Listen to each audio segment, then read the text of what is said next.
اعوذ باللہ من الشیطان الرجیم بسم اللہ الرحمن الرحیم۔ ابو ذر غفاری رضی اللہ تعالی عنہ یہ حدیث بیان کرتے تھے کہ حضرت صلی اللہ علیہ وسلم نے فرمایا کہ میرے گھر کی چھت کھول دی گئی۔ اس وقت میں مکے میں تھا۔ پھر جبرائیل علیہ السلام اترے اور انہوں نے میرا سینہ چاک کیا، پھر اسے زمزم کے پانی سے دھویا، پھر ایک سونے کا طشت لائے جو حکمت اور ایمان سے بھرا ہوا تھا، اس کو میرے سینے میں رکھ دیا، پھر سینے کو جوڑ دیا، پھر میرا ہاتھ پکڑا اور مجھے آسمان کی طرف لے کر چلے۔ جب میں پہلے آسمان پر پہنچا تو جبرائیل علیہ السلام نے آسمان کے داروغہ سے کہا کھولو۔ اس نے پوچھا آپ کون ہیں؟ جواب دیا کہ جبرائیل۔ پھر انہوں نے پوچھا کیا آپ کے ساتھ کوئی اور بھی ہے؟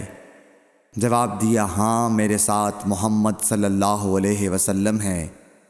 انہوں نے پوچھا کہ کیا ان کے بلانے کے لیے آپ کو بھیجا گیا تھا؟ کہا جی ہاں۔ پھر جب انہوں نے دروازہ کھولا تو ہم پہلے آسمان پر چڑھ گئے۔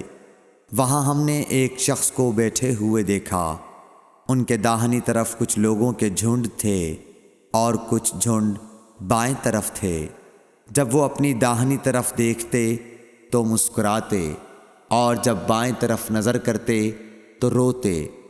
انہوں نے مجھے دیکھ کر فرمایا آؤ اچھے آئے ہو، صالح نبی اور صالح بیٹے۔ میں نے جبرائیل علیہ السلام سے پوچھا یہ کون ہیں؟ انہوں نے کہا کہ یہ آدم علیہ السلام ہیں، اور ان کے دائیں بائیں جو جھنڈ ہیں یہ ان کے بیٹوں کی روحیں ہیں۔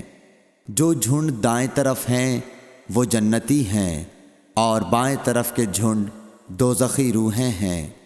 اس لیے جب وہ اپنے دائیں طرف دیکھتے ہیں تو خوشی سے مسکراتے ہیں، اور جب بائیں طرف دیکھتے ہیں تو رنج سے روتے ہیں۔ پھر جبرائیل مجھے لے کر دوسرے آسمان تک پہنچے اور اس کے داروغہ سے کہا کہ کھولو۔ اس آسمان کے داروغہ نے بھی پہلے داروغہ کی طرح پوچھا، پھر کھول دیا۔ حضرت انس رضی اللہ تعالی عنہ نے کہا کہ ابو ذر نے ذکر کیا کہ آپ صلی اللہ علیہ وسلم یعنی نبی صلی اللہ علیہ وسلم نے آسمان پر آدم، ادریس، موسیٰ، عیسیٰ اور ابراہیم علیہ السلام کو موجود پایا، اور ابو ذر نے ہر ایک کا ٹھکانہ نہیں بیان کیا، البتہ اتنا بیان کیا کہ حضور صلی اللہ علیہ وسلم نے حضرت آدم کو پہلے آسمان پر پایا اور حضرت ابراہیم کو چھٹے آسمان پر۔ انس نے بیان کیا کہ جب جبرائیل علیہ السلام نبی کریم صلی اللہ علیہ وسلم کے ساتھ ادریس علیہ السلام پر گزرے تو انہوں نے فرمایا کہ آؤ اچھے آئے ہو، صالح نبی اور صالح بھائی۔ میں نے پوچھا یہ کون ہیں؟ جواب دیا کہ یہ ادریس علیہ السلام۔ پھر موسیٰ علیہ السلام تک پہنچا۔ انہوں نے فرمایا آؤ اچھے آئے ہو، صالح نبی اور صالح بھائی۔ میں نے پوچھا یہ کون ہیں؟ جبرائیل نے بتایا کہ یہ موسیٰ ہیں۔ پھر میں عیسیٰ علیہ السلام تک پہنچا۔ انہوں نے کہا آؤ اچھے آئے ہو، صالح نبی اور صالح بھائی۔ میں نے پوچھا یہ کون ہیں؟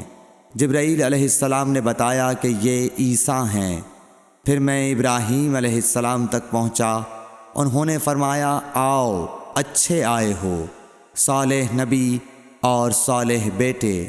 میں نے پوچھا یہ کون ہیں؟ جبرائیل علیہ السلام نے بتایا کہ یہ حضرت ابراہیم علیہ السلام ہیں۔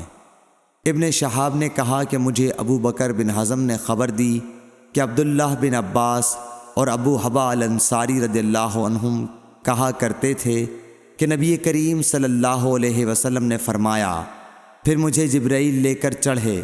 اب میں اس بلند مقام تک پہنچ گیا جہاں میں نے قلم کی آواز سنی جو لکھنے والے فرشتوں کے قلموں کی آواز تھی۔ ابن حزم نے اپنے شیخ سے اور انس بن مالک نے ابو ذر سے نقل کیا کہ نبی کریم صلی اللہ علیہ وسلم نے فرمایا، پس اللہ تعالیٰ نے میری امت پر 50 وقت کی نمازیں فرض کیں۔ میں یہ حکم لے کر واپس لوٹا۔ جب موسیٰ علیہ السلام تک پہنچا تو انہوں نے پوچھا کہ آپ کی امت پر اللہ نے کیا فرض کیا ہے؟ میں نے کہا کہ 50 وقت کی نمازیں فرض کی ہیں۔ انہوں نے فرمایا آپ واپس اپنے رب کی بارگاہ میں جائیے، کیونکہ آپ کی امت اتنی نمازوں کو ادا کرنے کی طاقت نہیں رکھتی ہے۔ میں واپس بارگاہ رب العزت میں گیا تو اللہ نے اس میں سے ایک حصہ کم کر دیا۔ پھر موسیٰ علیہ السلام کے پاس آیا اور کہا کہ ایک حصہ کم کر دیا گیا ہے۔ انہوں نے کہا کہ دوبارہ جائیے، کیونکہ آپ کی امت میں اس کی برداشت کی بھی طاقت نہیں ہے۔ پھر میں بارگاہ رب العزت میں حاضر ہوا، پھر ایک حصہ کم ہوا۔ جب موسیٰ کے پاس پہنچا تو انہوں نے فرمایا کہ اپنے رب کی بارگاہ میں پھر جائیے، کیونکہ آپ کی امت اس کو بھی برداشت نہ کر سکے گی۔ پھر میں بار بار آیا گیا، پس اللہ تعالیٰ نے فرمایا کہ یہ نمازیں عمل میں 5 ہیں اور ثواب میں 50 کے برابر ہیں، میری بات بدلی نہیں جاتی۔ اب میں موسیٰ کے پاس آیا تو انہوں نے پھر کہا کہ اپنے رب کے پاس جاؤ، لیکن میں نے کہا کہ مجھے اپنے رب سے شرم آتی ہے۔ پھر جبرائیل مجھے سدرۃ المنتہا تک لے گئے، جسے کئی طرح کے رنگوں نے ڈھانک رکھا تھا، جن کے متعلق مجھے معلوم نہیں ہوا کہ وہ کیا ہیں۔ اب کے بعد مجھے جنت میں لے جایا گیا۔ میں نے دیکھا کہ اس میں موتیوں کے ہار ہیں اور اس کی مٹی مشک کی ہے۔ صحیح بخاری حدیث نمبر 349۔